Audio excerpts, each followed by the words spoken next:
Honorable Governor,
जनगण मन अधिनायक जय हे भारत भाग्य विधाता। पंजाब सिंध गुजरात मराठा द्राविड़ उत्कल बंगा। विंध्य हिमाचल यमुना गंगा उज्जल जलधि तरंगा। तव शुभ नामे जागे तव शुभ आशीष मांगे। गाहे तव जय गाथा जनगण मंगलदायक जय हे भारत भाग्य विधाता। जय हे जय हे जय हे जय जय जय जय हे।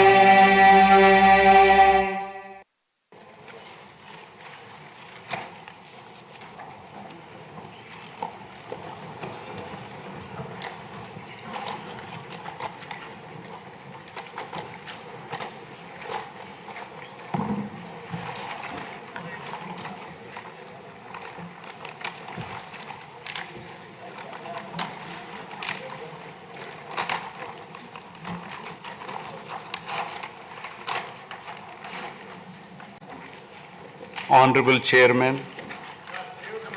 Andhra Pradesh State Legislative Council, Honorable Speaker, Andhra Pradesh State Legislative Assembly, Honorable Members of the State Legislature, I am immensely pleased to welcome and congratulate the newly elected Honorable Members of the State Legislative Assembly and members of the Legislative Council to this joint session of the State Legislature being convened for the first time after the General Elections 2024. I would like to take this opportunity to commend the Andhra people's active participation in the electoral process. Their inspiration for change has been unambiguous. Now the responsibility of fulfilling their aspirations lies with all of you. Honorable members, you are aware that due to the supreme sacrifice of Amarajeevi Potti Sriramulu, Andhra Pradesh was formed as the first linguistic state on 1st October 1953 with Kurnool as capital. Thereafter, the state was recognized on 1st November 1956 and Telugu-speaking parts of Hyderabad state were made into the combined Andhra Pradesh with Hyderabad as capital. Accordingly, a lot of Telugu people moved to Hyderabad. Again, in June 2014, the people of Andhra Pradesh were forced to undergo another reorganization of their state, the most damaging experience of all. The united Andhra Pradesh was bifurcated unscientifically, undemocratically, and without adequate consultation with the stakeholders. This has left an indelible mark on the minds of the people of the residual state of Andhra Pradesh. The turbulence caused due to multiple state reorganizations and the resultant disruptions have deprived Andhra people of a sustained long period development and progress. Today we stand at a juncture where the people have to again take up the task of rebuilding their state. As time has progressed, it has become evident that the Andhra Pradesh Reorganization Act 2014 does not compensate enough the residual Andhra Pradesh for the loss of prosperity and development opportunities. The state bifurcation has imposed an unprecedented strain on the economy of the state. There are patent inconsistencies in distribution of assets and liabilities, with 58.32% of combined state population. The unscientific bifurcation caused the state to inherit only 46% of the resources, financial loss on account of loss of Hyderabad city, disproportionate debt burden, loss of access to public institutions, loss of national institutions, Government of India PSUs, and institutions of higher learning, etc.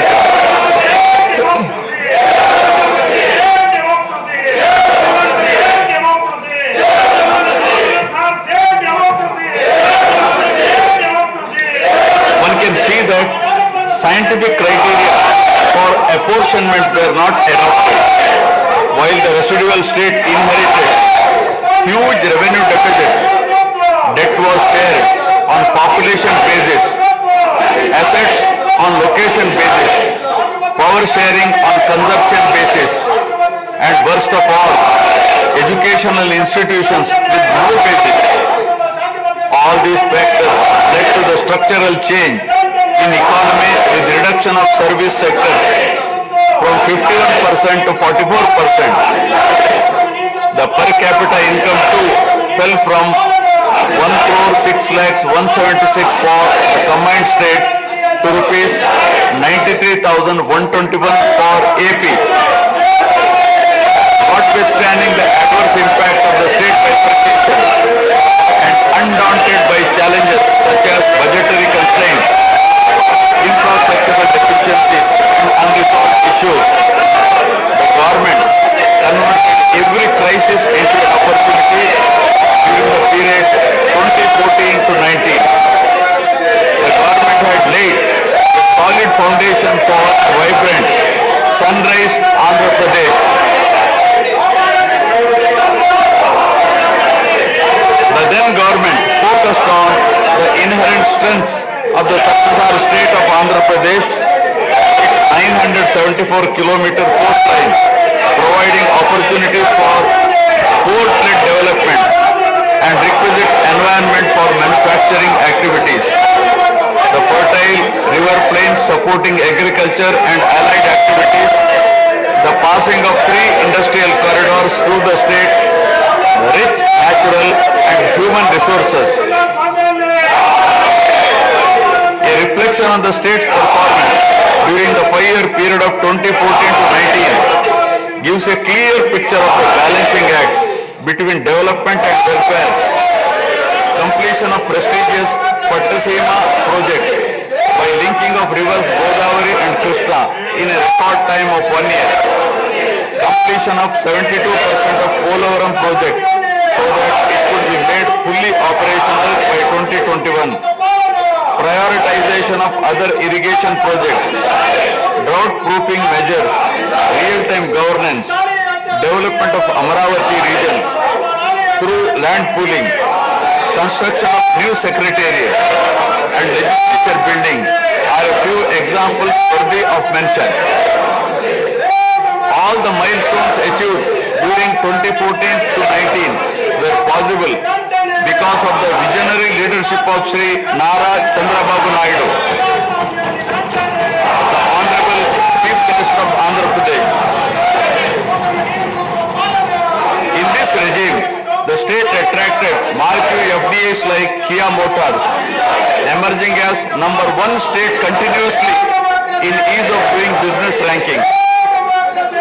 Under his able leadership, the state attracted several investments in various sectors. The government initiated development of Kakinada SEZ port, Bhavanapadu and Ramayapatnam ports, expanded airports and increased the state road network. The development of infrastructure was balanced with welfare measures such as increase in old age pension, farm loan waiver, scholarships to students, construction of houses, etc.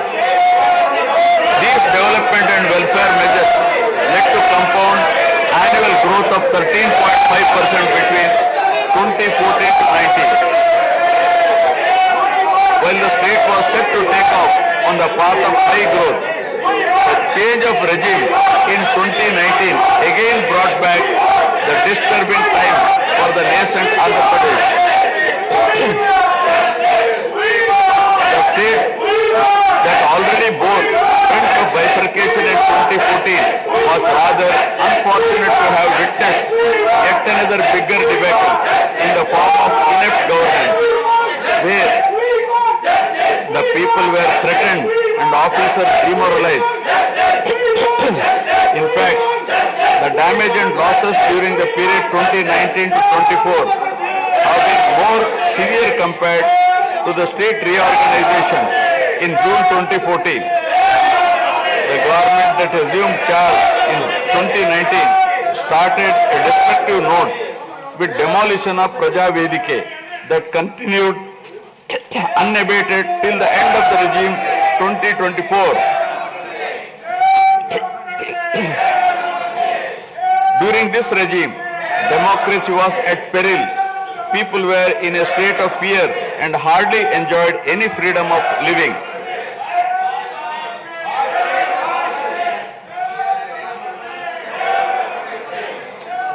The regime revenge politics had severely hampered the state's prospects for prosperity and growth. Even the Honorable High Court of Andhra Pradesh had sought to convene a judicial inquiry into whether there is a constitutional breakdown in the state. The biggest damage was done to the brand AP. No noteworthy companies came forward to invest in the state. The corrupt practices at all levels, coupled with weaponization of instruments of governance across revenue earning departments for personal gains, sabotaging of checks and balances made several state institutions and private companies defunct and forced the existing enthusiastic investors and entrepreneurs to move out of Andhra Pradesh to other states. The uncertain environment which rocked the confidence of the people in general and investors in particular started showing impact on the state finances, leaving them in a mess.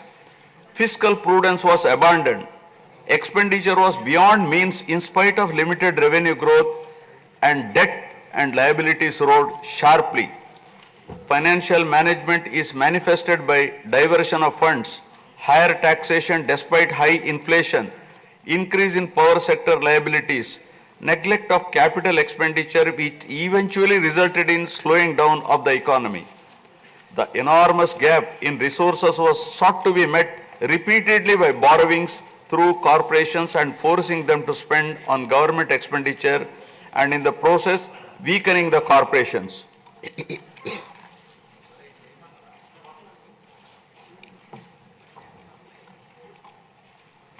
In view of the inordinate delay in clearance of the bills due to strained financial position of the state, many vendors and contractors have approached the High Court of Andhra Pradesh for relief and filed cases against the government. About 25,000 cases have been filed for bill payments, which is unprecedented. The sheer number of contempt cases with personal appearances and arrest warrants against officials in several cases resulted in systematic humiliation and victimization of bureaucracy. This led to complete demoralization of administrative machinery. the capital expenditure reduced by 60% in 2019-24 compared to 2014-19. Departments such as water resources and transport, roads and buildings, which undertake substantial capital works, were left critically short of funds to carry out any works.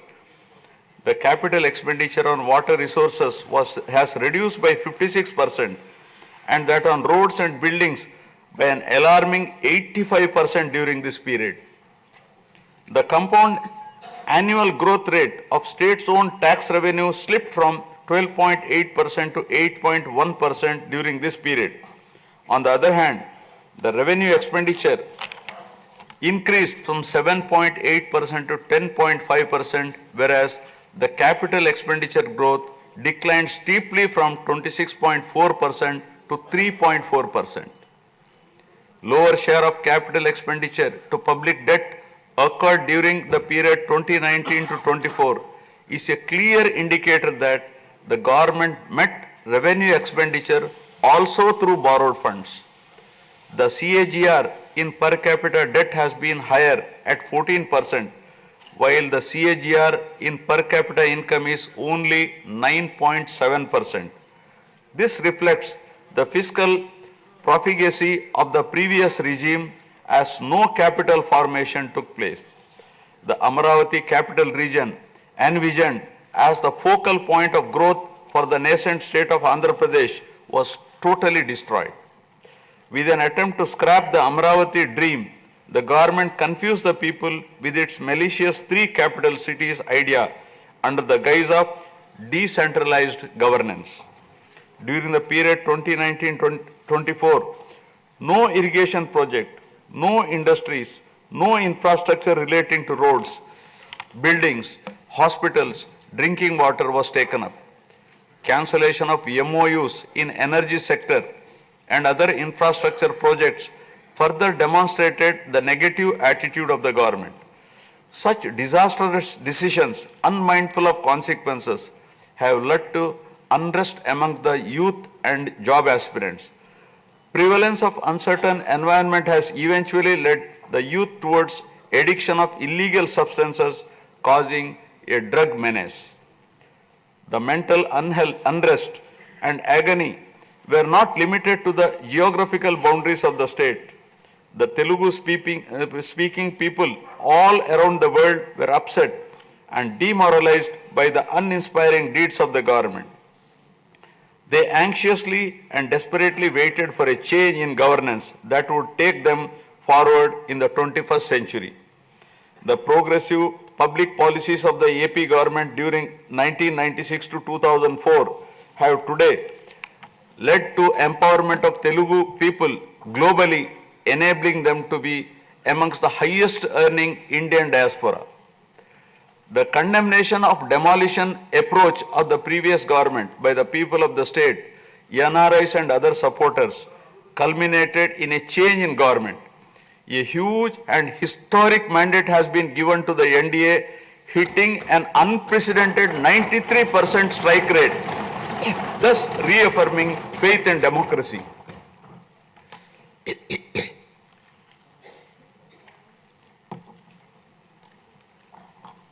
I sincerely congratulate the people of Andhra Pradesh for their wisdom in electing a government that discharges its duties with a futuristic view. Hordes of Andhra people had come from various regions to be part of this historic mandate in favor of future of Andhra Pradesh. The new government has a perfect blend of fresh and experienced honorable members in the assembly. I once again welcome all the members who will be instrumental in making right policies in the interest of good governance and in the spirit of cooperative federalism. Honorable members, at this juncture, I feel it is also important to recall the glorious past of Andhra Pradesh. Renowned as Annapurna, rice bowl of India, the state used to support other states in ensuring food security. As a leader of self-help group concept, Andhra Pradesh stood out as an example in developing entrepreneurship, knowledge economy, and cultivating thrift amongst poor women. Use of IT in all areas of welfare and development was the cornerstone of state's vision. The misrule of the previous government, which lacked transparency, have compelled this government to put the facts before the people about the disruption of systems and rampant corruption prevailing during the last 5-year term. Accordingly, my government has released a series of white papers highlighting numerous discrepancies in fund utilization, misappropriation, resulting in huge loss to the state exchequer and the natural resources base of the state. I would present some of the key takeaways of the white papers. Completion of Polavaram, the lifeline of Andhra Pradesh, is of the highest priority. The Polavaram project has been completely derailed. Introduction of reverse tendering and cancelling the agreed contracts have caused an irreparable damage not only to the project but also to the concept of interlinking of rivers and irrigating every acre of land. Unilateral announcement of 3 capitals for the state resulting in 1,631 days of farmers' protest. Modification of jurisdiction of the Capital Region Development Authority to 6,993 square kilometers. Shelving preparation of regional master plans. Completing the land acquisition in only 191 acres are some of the events that halted the progress of CRDA. This led to a potential loss of about 7 lakh jobs and estimated loss of wealth of about rupees 2 lakh crore along with loss of investment and growth opportunities. Andhra Pradesh, which enjoyed the distinction of being the first state in the country to have introduced reforms in the power sector in 1990s, had achieved energy sufficiency from 1996 to 2004. After bifurcation, the state faced an energy deficit of 22.5 MU per day. Again, by bringing second generation's reforms in energy sector and promoting renewable energy, the state become energy surplus by 2018.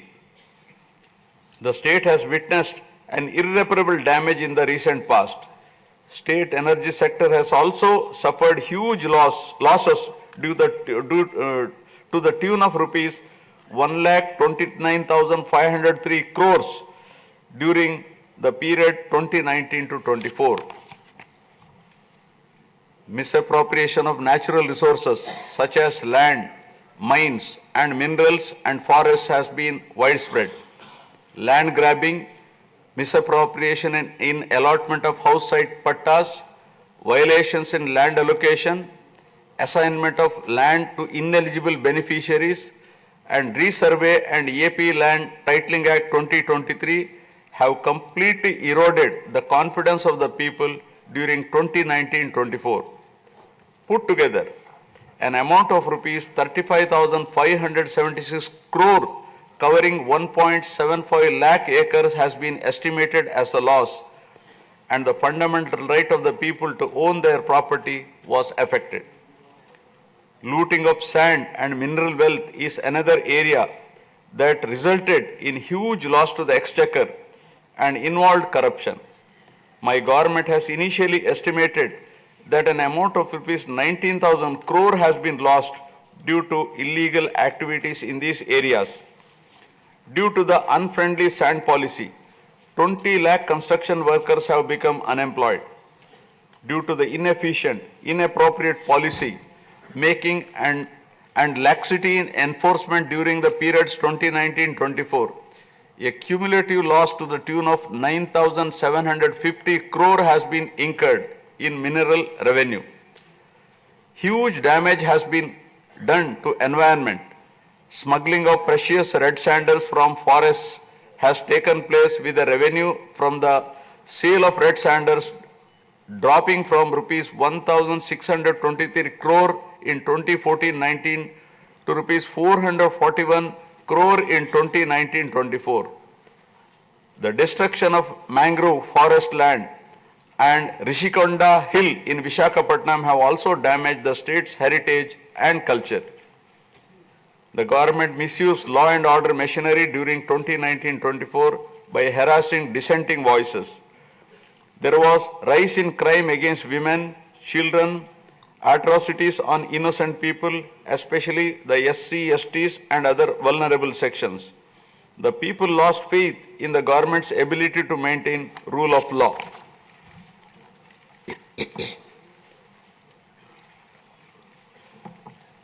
The previous government also made a mockery of the excise revenue streams of the state. The VAT on excise was reduced and diverted to AP State Beverages Corporation as a special margin, which otherwise would have come to the government as revenue. The government levied the additional retail excise tax on the issue price of liquor sold by APSBCL and escrowed the same for repayment of loans taken by APSDC.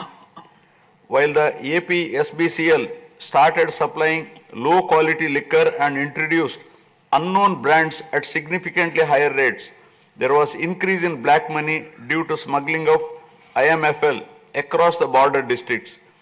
These policy practices have caused irreparable damage to the excise revenue streams of the state. As a result, it has become difficult for the new government to meet even the essential committed expenditure with the reduced revenue of the state. The overall debt has more than doubled in last 5 years, with huge outstanding payments of salaries and pensions, debt repayment for the debt burden of about 10 lakh crore, payments for the power sector dues, civil supplies and other liabilities has become challenging. Putting the governance back on track is truly a Herculean task. My government has already started fulfilling the pre-poll promises and announced that steadfast commitment to Super 6 promises.